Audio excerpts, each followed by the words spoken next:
If you're looking to get a good, affordable mechanical or automatic watch in 2024, I think there's three main categories of watches that you need to look at. Those would be the major brands, the micro brands, and the Chinese factory brands.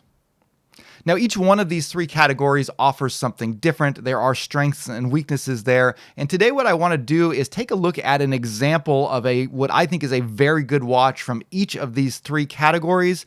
And then as we do, talk about what the various advantages and disadvantages of buying from these various categories is. Now, there are other kinds of watches out there, but again, in my opinion, these are the ones that offer you the highest level of quality for the lowest price. They offer the best value right now, and these are the three categories of watches that I'm most interested in myself. So take a quick look at each of these three watches, and then we'll get into it.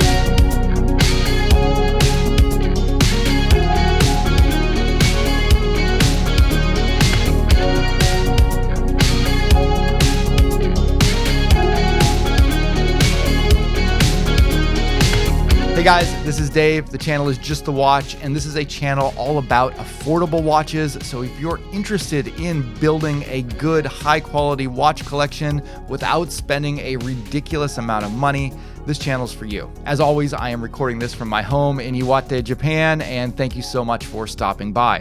As I mentioned in the intro, there's three main categories of watches that I look at when I'm looking for a good, affordable, mechanical, or automatic watch.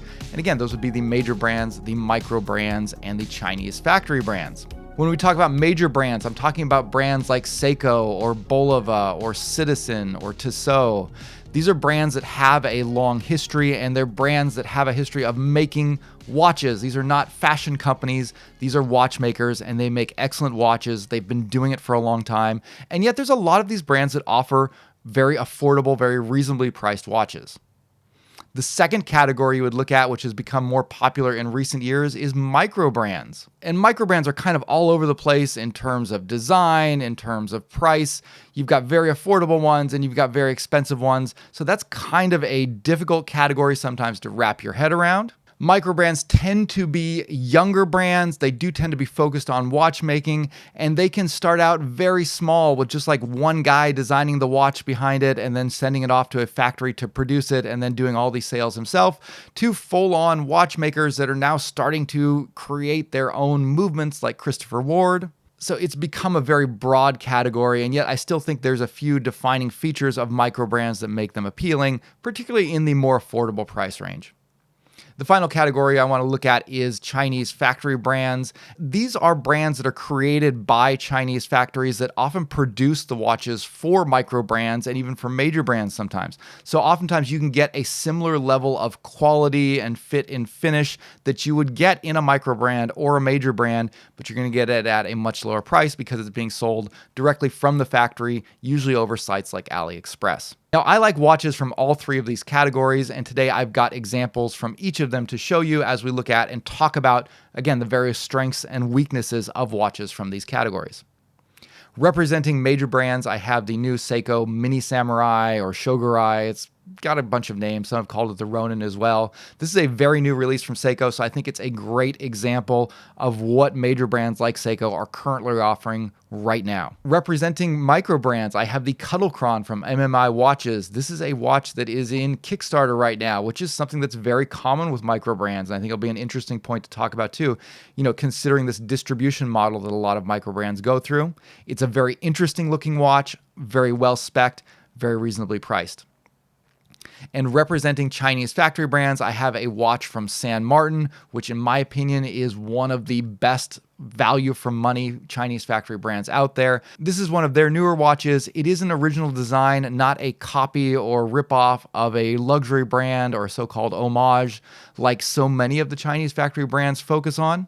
And I think San Martin is on the cutting edge of the best Chinese factory brands out there that offer the greatest value. I think that'll be a great one to look at as well. Now, the watch from San Martin is one that they gave me to be featured in this video. The watch from MMI is a prototype that I will be sending back to them. However, if their Kickstarter is successfully backed, they did tell me they'd send a production unit over after the Kickstarter is finished.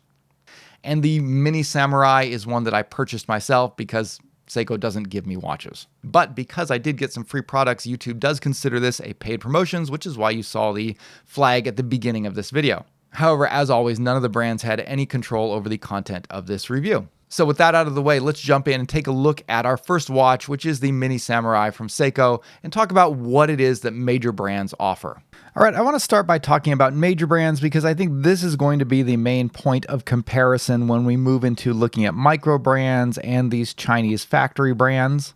And to represent major brands, I want to take a look at the recently released Seiko SRP-L11. This watch has a bunch of different nicknames, but essentially this is a smaller version of the Seiko Samurai, which is a dive watch that Seiko has had in their catalog for many years. But this is a totally new version, so you are getting some refinements and upgrades. So I think it's a good representative of what Seiko offers at this price range. It has a retail price of $575. And this is kind of Seiko's entry-level professional dive watch. It is still a part of the Pro Specs family. It's powered by the Seiko 4R35 automatic movement, which is essentially the identical movement that we're going to see when we move over to look at the San Martin watch later on in this video. But I want to start by talking about what are some of the primary strengths of major brand watches, particularly this watch from Seiko. And this can be a little bit challenging these days because typically when we talk about watches, it's easy to focus on objective things like specifications or the movement that's inside of a watch. But in today's market, when you look at those metrics, major brand watches like this are actually going to tend to come out a little bit below what you're going to find from micro brands and Chinese factory brands. These other two categories will typically offer you better specs for the money than you're going to get from a brand like Seiko. And so in today's market, the primary advantages of a brand like Seiko are maybe a little bit intangible, and I think often overlooked by a lot of people who are out shopping for watches. These advantages can primarily be summed up in things like brand reputation or heritage,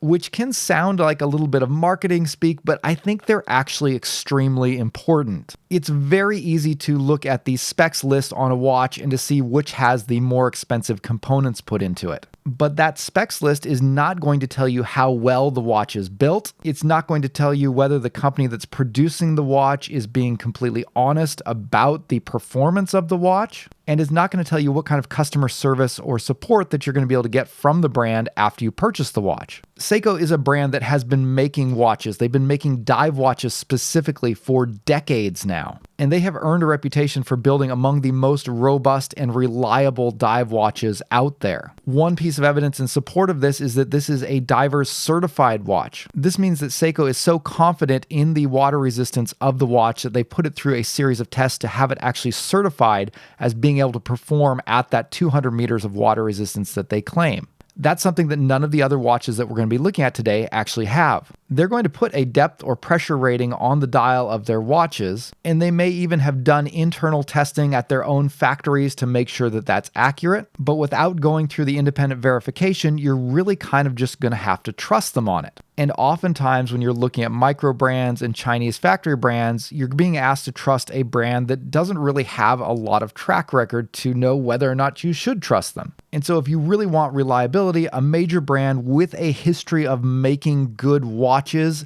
is going to go a long way in giving you that peace of mind. A second major benefit that Heritage offers these brands is a history of good watch designs that they can pull from and lean on when they're putting out their watches. It's actually really hard to design a unique, interesting, legible, good-looking watch design. And the brands who were in existence in the pioneering days of dive watches or whichever category of watch that they're making are going to have an advantage in that field. Seiko has been making watches for divers for more than 50 years. And over that time, they've seen which designs are the most effective, the most legible, the most appealing and attractive to their customer base. When they release a new watch, they have teams of designers that pore over every detail of the watch to make sure they get it just right. By contrast, micro brands and these Chinese factory brands often have a much smaller staff, sometimes only a single designer, and oftentimes the designer's background won't be in watch design, but in a related design field. And as a result, you'll often get very high-spec watches for good prices,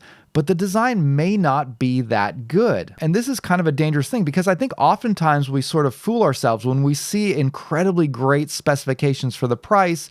Maybe we don't like the design that much, but we think, the design's not that bad, and I'm sure I'll wear it because it's such a good deal. But then once we get it in and get it into our collections, after a while, we find out that we just really don't like the way that it looks. There's things that aren't quite right about it. It looks a little bit odd or weird. It's not necessarily that we want a boring watch, but it's that a lot of these boring watches are actually just really solidly designed watches that have proven the test of time. And that's on full display here with this watch from Seiko. This is an evolution of their Seiko Samurai line of watches that initially launched in the early 2000s. And this is the third major design iteration that still shares some of the original design cues from those first watches. Things like an angular case shape, matching knurling on the crown and bezel, and an oversized hour hand that bears some resemblance to ancient weaponry. And while there's been some significant changes to each design iteration, I feel like they just get better with each one, with this one being the most sharply and elegantly designed version of the Seiko Samurai that's come out yet. And this is a design that Seiko's only been working on for about 20 years. They have other lines of dive watches that they've been working on for as much as 60 years, slowly evolving, refining, and occasionally redefining these designs for the new generation of watch wearers.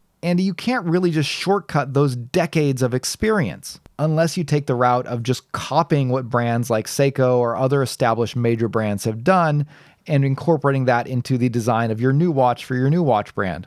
Another thing that Seiko is known for is having excellent LUME on their watches, and this has pretty good LUME. And at the end of this video, I'll be doing a LUME comparison of the three watches that we're looking at to see which one has the best performance. So make sure you stick around for that. A final thing to consider is that because major brands are by definition more well-known, it's typically going to be easier to flip them or sell them later on if you decide that you don't want that watch. Or if you do wind up keeping it and have a problem with it later on, it's going to be easier to find support or to get it fixed than it probably would be from a micro brand or a Chinese factory brand. And so all of these things kind of add layers of peace of mind to the buying process when it comes to major brands like Seiko. But there are, of course, disadvantages to buying major brands, particularly when it comes to cost. And this watch from Seiko is a pretty obvious example. At a $575 retail price, this watch is the most expensive of the three that we're going to look, and it's easily the most under-spec'd of the three. It's the only one that doesn't offer you a sapphire crystal, instead opting for Seiko's proprietary hardlex, which is far more prone to scratching than sapphire. It also features the cheapest bezel material, going with aluminum, while the other watches we're looking at have either sapphire or ceramic bezel inserts. The clasp is a fairly low-cost affair, featuring pressed metal rather than milled, and it doesn't feature many bells and whistles like on-the-fly micro adjust or even something like a signed crown. And still it costs significantly more than the other watches that we're about to see. And this leaves many people feeling like they're kind of getting ripped off by these major brands because they're not getting the same specs for the price that they can get from micro brands or Chinese factory brands. And that's a good segue to move on and take a look at our next category. All right, next we're going to jump over and talk about micro brands and look at the Cuttlechron from MMI. And this is a watch that you can't actually buy right now. Instead, it's undergoing a Kickstarter campaign, and there's a link to that Kickstarter down below in the description. This is kind of like a pre-order, but again, we're going to get into that in the positives and negatives of micro brands and Kickstarter launches like this. This watch from MMI really embodies what I think micro brands have to offer in this segment of the market right now. Immediately by looking at it, you can see that this has a very bold visual design that definitely distinguishes itself from what you'll typically see from the safer designs from more classic major brands like Seiko. And this is something that micro brands have to do in order to convince people to purchase their watches rather than going the safer route and getting something from a major brand. If a micro brand essentially offers a similar product at a similar price to the major brands, there's no reason for anybody to buy them. So at a bare minimum, most successful micro brands are going to offer higher levels of specifications for the same price as a major brand. As we just saw in this $500 price range, Seiko is not giving you things like sapphire crystals or ceramic bezels. They're oftentimes not even giving you a signed crown. By contrast, this watch from MMI gives you all of those features along with a whole host of other very interesting things for a similar price. And given that this is being launched on Kickstarter, there's also the option to kind of pre-order it and get an even better deal. Now, Kickstarter comes with its own set of negatives, which we'll get into later on in this section. But let's start by looking at some of the other innovations that you're going to find in this particular watch. One thing on offer here is variety. There is a large number of dial options and 2 different case material options. You can get this watch in stainless steel or bronze, and I have the bronze one here in for review. And just the fact that a bronze option is available here is something that is unusual. It's something that you're typically not going to find from a major brand for under $1,000. So if you're interested in a bronze watch and only have a budget of around $500, you kind of have to go the micro brand route or potentially the Chinese factory brand route, which we'll check out next. Another thing that this watch from MMI has going for it is an innovative date display. Most watches will display the date at either 3 o'clock or 6 o'clock in a little cutout that has the date showing through it. While that standard date display is simple and highly legible, it does present the challenge of kind of screwing with the symmetry a bit on watches, which is why many people prefer no-date watches just for aesthetic reasons.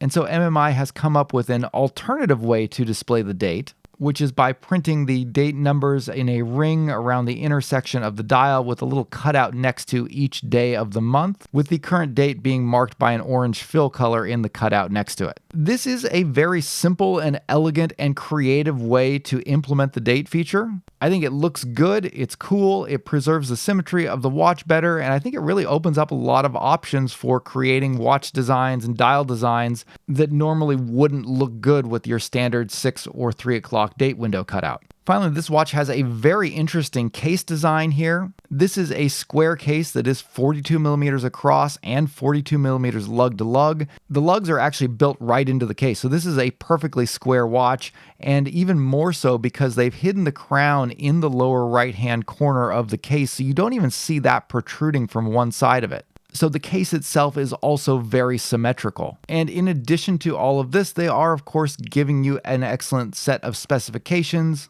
along with a very solid build quality. The bezel action is very smooth and satisfying. You get cool accents like a fully lumed ceramic bezel as well as a lumed crown. And they're reporting the lume here as being BGW9 X1 grade, so it should be very bright. Again, we'll see that in the comparison at the end of this video. And you're getting all of this at what is predicted to be a retail price of $500 for the stainless steel or $550 for the bronze, which is basically the same price as that Seiko that we just looked at. And even at that full retail price, this watch would have the Seiko handily beat in terms of specifications and just pure visual interest. But because this watch is being launched on Kickstarter, it's going to be available for pre-order prices for as low as $350, which is just absolutely insane. At that price, this watch is almost too good to be true, so what's the catch here? Well, that brings us into some of the downsides to the micro brand side of things, particularly when you're talking about these newer brands that are still trying to get themselves established. These are the ones that tend to offer the greatest value, but there is a little bit more risk involved. This is particularly true when you're talking about a Kickstarter launch. Oftentimes you're going to have to put up your money up front and you have to wait for the watch to be produced later, and production doesn't always go smoothly on these things. Now, MMI has been around for a while, so they have a pretty good handle on the manufacturing things, so I think there's considerably less risk in this particular Kickstarter campaign than there might be in some other brands that are doing their very first one.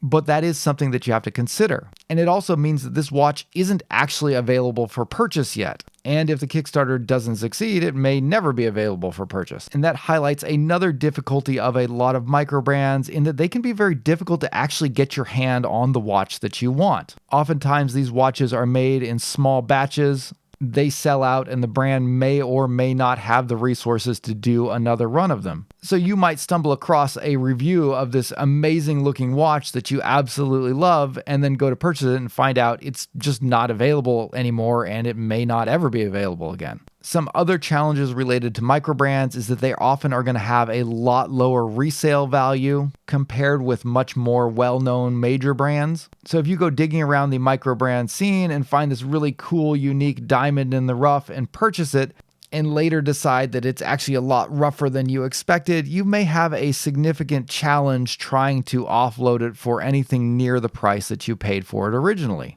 And the final challenge that comes along with micro brands is that they just don't have the track record that major brands do. Sometimes you'll stumble across micro brands that offer like a 5-year warranty, but they've only been in business for 6 months and you have no idea if the company will still be around to honor that warranty in 3 or 4 or 5 years. Now, MMI Watches is not that young. They've been in business for about 5 years now, but Seiko has a track record of making excellent, reliable watches that goes back decades. And that track record and reputation, along with the heritage that comes with major brand watches, is just something that micro brands can't compete with. And that's totally fine. It's because they can't compete on those levels that they are forced to innovate and to create creative designs, to do things that the major brands won't, and to produce things at prices that the major brands won't touch. Now, in just a minute, we're going to check out Chinese factory brands, and they take the value proposition even further, significantly undercutting even the prices that micro brands will offer. But as we'll see there, they often struggle on the design front, both in terms of originality and just good, solid design. And so while micro brands should and usually do offer a better value than major brand watches, I think the most interesting and the most valuable thing that micro brand watches bring to the table is bold, creative, excellent designs that are maybe not quite as safe as what you'll see from major brands, but often far more fun and interesting. And I think this Cuttlechron from MMI highlights all of that brilliantly. And last up, we have a diver from San Martin. This is one of their newest versions. It's a kind of design that they've been working on and refining,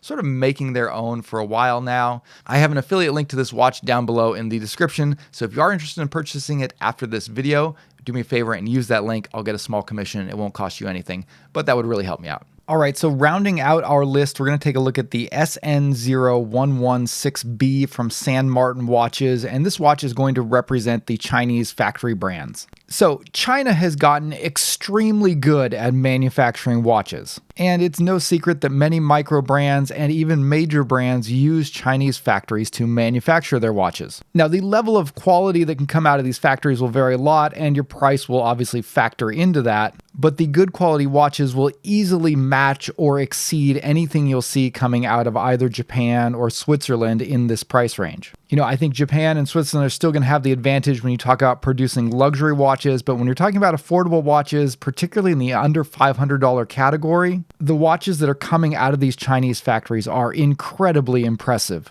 And as these factories have gotten so proficient in manufacturing high-quality watches for other brands, they've started to create their own factory brands to produce watches under various names, and then they'll sell them primarily through sites like AliExpress with very low markups. It's almost not fair to compare the prices of these watches to micro brands and major brands, because especially in the case of micro brands, many of them are having to hire these same factories to make their watches. They're going to get the watches and then they have to make their own profit, so they obviously have to mark it up above that. But these factory brands are selling almost direct to the public through online sites like AliExpress. And as a result, you can get some insanely high quality watches for an extremely low price. Now, there are some downsides to these watches, the biggest one being that they often lack a lot of originality or design proficiency. And we'll talk about that in a minute, but first let's take a look at this SN0116B from San Martin Watches, which is one of the best brands that come out of these Chinese factories. San Martin has been around for a number of years. They started off, like so many of these brands, producing so-called homage watches. And I don't really like the term homage watches. I don't think that's accurate. Mostly what these homage watches are essentially knockoffs of luxury watches. They are completely legal. They're honoring trademarks and copyrights, which is great, but the designs are essentially one-to-one copies of more expensive watches. And one of the things that I really like about San Martin is that they're starting to move a little bit away from this, or at least offering some alternatives where they're producing these so-called homage watches along with some more original designs, or at least designs that aren't direct copies of other watches. Now, the design here is fairly simple, and it does draw heavily on vintage skin diver type watches. It has a sleek, streamlined look, a smaller footprint than you would typically find on dive watches, along with a slimmer profile, while still maintaining an excellent 200 meters of water resistance. And it's got some wonderful vintage accents like the domed bezel insert and the drilled lugs. And rounding out the design is a very fun and unusual color scheme with this kind of avocado shades of green and yellow that makes for a dive watch with a very fun, fresh, summery vibe. Overall, this design is good. There's nothing particularly offensive about it. It's not a direct copy of anything. And the color scheme makes it interesting enough to stand out from the crowd just a little bit. But when you look at the specifications of this watch and the level of finishing on this watch and the features that are put into it, it's really crazy what they're packing in for this $270 price point. This watch features both a sapphire crystal as well as a domed sapphire bezel insert. And that bezel insert in particular is a very rare thing to see on watches. It's definitely a premium feature and it really elevates the look of this watch. Likewise, the finishing on this watch is outstanding. There's a mixture of brushed and polished surfaces, and the brushing is meticulous and clean, and the polished bevels have a mirror-like shine to them. This is easily the best finishing work of any of the three watches that we've seen today. And they've paired it up with this beads of rice bracelet that is not only perfectly suiting to the style of this watch, but one of the highest quality bracelets that I've ever seen. Like the case of the watch, the finishing is impeccable. With brushed outer links and these high polished beads of rice in the center, the whole bracelet is incredibly fluid and conforms to the wrist, making for a very comfortable wearing experience. And it features a steep, elegant taper from 20 millimeters at the lugs all the way down to 11 millimeters at the clasp. And the clasp that they've used here is another standout feature of the watch. Once again, we see excellent finish work on the clasp with both brushed and polished surfaces. The clasp is milled and machined to an incredibly high standard. And best of all, it's engineered with a push-button, tool-free micro-adjustment system that allows you to change the size of the bracelet on the fly without needing any tools. And to find a watch with that one feature under $300 is almost impossible to do, but to find one that has all of these features mixed in is pretty astounding. At least it's something that's pretty astounding to find outside of these Chinese factory brands. You will never find a micro brand or a major brand that's able to offer you all of these features at this price point. And that is by far the biggest appeal and draw of these watches. Okay, but there's gotta be a catch, right? Well, yeah, there's a few of them. The first is that in order to get something at this price, you are going to have to order it direct from China, which potentially means long shipping times and a little bit greater difficulty if you do have to do a return. But a lot of the larger shops on AliExpress have actually gotten pretty good at this aspect, so it's a lot less of a concern than it used to be. But you do have to be a little bit careful which shop on AliExpress you buy from. In this particular case, the official San Martin store is pretty good. Likewise, it's questionable whether or not you're going to get great or any kind of warranty support from some of these stores. And if you do decide you want to sell the watch later because you don't like it, you're probably not going to get much for it. But all of these problems are kind of factored into the idea that you're getting a watch for such a low price. But for me, the biggest challenge with these watches does go back to the design. Oftentimes, I think we can be drawn in by the amazing specs and the price, and we'll sort of overlook the importance of a good or appealing design. You can kind of convince yourself that it's good enough and you'll still wear it because of the excellent specs. But what I've discovered in my watch collecting habits is that I will typically wear a watch that I like the look of far more than one that has good specifications. And so oftentimes the biggest challenge in picking one of these Chinese factory brands is looking for a watch that has a design that is good enough for you. And that's a difficult thing because there are so many tempting, amazing deals out there. It often takes a lot of self-control to resist buying something just because it's cheap and has great specifications, but in many cases, it's probably best to exercise self-control. Now, this particular watch from San Martin, I think, is one of the best original designs that I've seen on AliExpress. It does have a very fun, cool, vintage look to it, and the high-quality finishing and accents goes a long way to making this an appealing-looking watch. That said, there's still a couple of design choices that I'm not 100% on board with here. The first is the choice to go with a color match date wheel at 6 o'clock. This may come as a surprise because oftentimes a color match date wheel is seen as a premium and very desirable feature. But from a design standpoint, that 6 o'clock date completely replaces the 6 o'clock marker. And they did such a great job matching the color of the date wheel to the color of the dial, it kind of completely disappears, which leaves a noticeable visual gap where you should have a visible marker in that 6 o'clock spot. So while it's a great display of technical prowess, I think the right choice would have been to go with a framed white date wheel. to actually make it stand out and substitute for where that 6 o'clock marker should be. Beyond that, I'm also not a huge fan of the extremely simple and thin hands and markers here. Given that this is a skin diver, it kind of fits the theme and it's okay, it's not a terrible choice. But I think a well-designed watch would have more distinguished hour markers and hands. And finally, I'm not a huge fan of the logo that San Martin uses. And this is something that so many micro brands have struggled with. It's actually really hard to get a good logo that doesn't detract from the watch. San Martin has been through a couple of different ones. This one I don't think is terrible, but I think it does hurt the design more than it helps. Still, these are all challenges that you will find in micro brands and even some major brands. And given the crazy level of value on offer here, I think these are all things that people will be willing to overlook. Because when it comes to the details and the build and the finishing, this thing is immaculate. And there's still one more trick that this watch has that we haven't looked at, and that's the lume. San Martin has done a great job here, not only luming the hands and markers, but also the bezel insert is fully lumed. That's another neat trick that you don't often see on major brand watches in this price range. But it's not the only thing this watch has up its sleeve, because additionally, you've got a really cool lumed chapter ring as well. That light green minute track that goes around the outer edge of the dial is actually fully lumed also, so that when the lights go out, you've got this really cool ring that circles the dial. And that's a creative touch that I haven't seen before, and I really like it. I think that's a great idea. And as we're looking at the lume on this watch, I think that's a good segue to go ahead and take a look at the comparison between our three watches today to see which one has the best and most powerful, long-lasting lume. So you can see that initially all three of these watches look pretty bright and look really cool in the dark. But as we get the time lapse going, it becomes clear to see that one of them is much brighter than the others. The MMI Cuttlechron is using an advanced formulation of BGW9, giving it a very strong blue glow.